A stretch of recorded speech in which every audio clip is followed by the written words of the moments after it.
ফারহানা, মির্জা ফখরুল, ফজলু, এরা তো পুরো বিএনপি না, এদের কারণে তো বিএনপি দায়ী না। দেখেন, ইংরেজিতে একটা কথা আছে, let bygones be bygones, take care in future.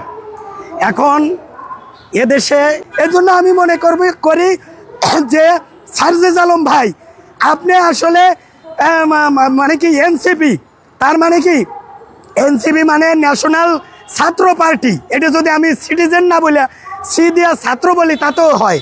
তাই এখন আপনাদেরকে এই জন্য ন্যাশনাল ছাত্র পার্টি বলছি।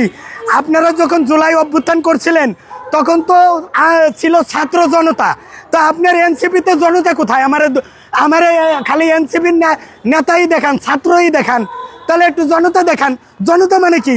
20 জন বুয়েটের ইঞ্জিনিয়ার, 45 জন সাবেক সেনা কর্মকর্তা, 46 জন এই অ্যাডভোকেট, এই 60 জন আপনার আলেম, হ্যাঁ, রিক্সাওয়ালা, গায়ক, শিল্পী, তারপরে নায়ক নায়িকা, ভ্যারাইটিস আলেম ওলামা সব মিলে, আম জনতা মিলে একটা এনসিপি গঠন করা দরকার ছিল। তারা শুধু ছাত্র দল, আর তারা ইচ্ছে করলে, তারা যদি মনে করে যে নেসেসিটি নোজ নো ল, হ্যাঁ, প্রয়োজন কোনো আইন মানে না, আমরা আমাদের নির্বাচন কমিশন, তাহলে আপনাদের মধ্যে হাসিনের মধ্যে পার্থক্য কোথায়? হাসিনা যেমন নির্বাচন কমিশনও সে, হাইকোর্টও সে, সুপ্রিম কোর্টও সে, পুলিশ, র্যাব, বিজিবি সমস্ত প্রতিষ্ঠানগুলি সে। এখন আপনারাও যদি মনে করেন আমাদের নির্বাচন কমিশন আমাদের কথা মতো চলবে, সচিবালয় আমাদের কথা মতো চলবে, তাহলে তো হলো না। আমি প্রথমেই বলছিলাম যে সংস্কার হচ্ছে না, শস্যের মধ্যে ভূত। আপনাদের উপদেষ্টার মধ্যে আওয়ামী লীগের পুনর্বাসনকারী রাইখা আপনারা বিএনপির মতো সুপ্রতিষ্ঠিত এবং শহীদ রাষ্ট্রপতি ধানের শীষ বাদ করে দিতে চান।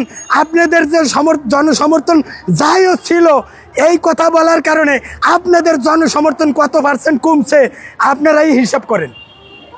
ধানের শীষ, নৌকা, আরও উল্লেখযোগ্য অনেক প্রতীক অতীতে হয়ে গেছে। এখন আমরা পিছনে জাতীয়তাবাদী দল, এটা আগে জাগো দল ছিল, এটা শহীদ রাষ্ট্রপতি জিয়াউর রহমান উনি জাগো দল করার পরে এটাকে আবার বিএনপি হয়। তো এই বিএনপির একটা প্রতীক হলো ধানের শীষ। এই ধানের শীষ নিয়ে আওয়ামী লীগে টানাটানি করছে, অনেক কিছু করছে, যে এইটা মান্নান ভূঁইয়া পাবে নাকি এইটা খালেদা জিয়া পাবে। এইটা 1/11 পরবর্তী সময়ে ধানের শীষ নিয়ে অনেক কিছু, বিএনপির কার্যালয় নিয়ে অনেক চড়াই উতরাই পার করে এই ধানের শীষ এখনও বিএনপির কাছে আছে। আমরা তো 24 পরবর্তী বাংলাদেশে কোনো রেশারেশি, হিংসা, বিদ্বেষ এবং কোনো প্রতিহিংসা, কোনো মানে প্রতিহিংসার রাজনীতি চাই না। আমরা ছাত্ররা আসছি কি বৈষম্য বিরোধী আন্দোলনের কোটা নিয়ে, যেখানে কোনো বৈষম্য থাকবে না। তো আমি একটা প্রতীক না পাইলে তাহলে খালেদা জিয়া পাইব না, এটা তো বৈষম্যের কথাবার্তা। আমি এটা তীব্র প্রতিবাদ এবং নিন্দা জানাই।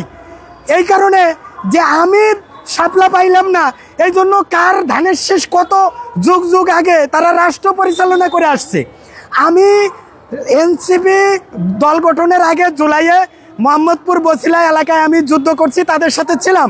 আমি আমার নিউ মুসলিম অ্যাসোসিয়েশন থেকে পানি সাপ্লাই দিছি, অনেকে শেরাটনের বিএনপি জামাতের বড় বিভিন্ন রাজনীতিবিদরা আমাদের খাবার খাওয়াইছে, নুসরত করছে, আমি তো চিনি, অনেক ছাত্ররা না চিনি। হ্যাঁ, এখানে কিছু রাজনৈতিক